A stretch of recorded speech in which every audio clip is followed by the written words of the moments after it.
दक्ष news, सामान्यांच्या हक्कासाठी नेहमी दक्ष।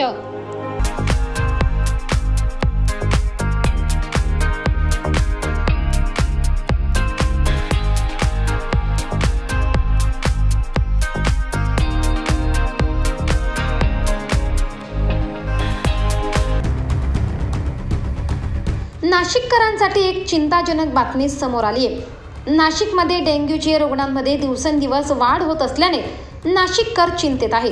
आठवडाभरात तब्बल 96 डेंग्यूचे नवे रुग्ण आढळल्याने नागरिकांना काळजी घेण्याचे आवाहन करण्यात येत आहे।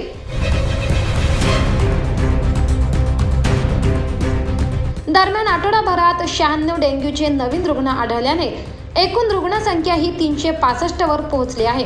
यामुळे आरोग्य विभागाची चिंता चांगलीच वाढली आहे। दरम्यान ही वाढती रुग्णसंख्या लक्षात घेता नाशिककरांमध्ये चिंतेचे वातावरण असून नागरिकांना काळजी घेण्याचे आवाहन करण्यात आले। मानसी देशमुख, दक्ष न्यूज, नाशिक।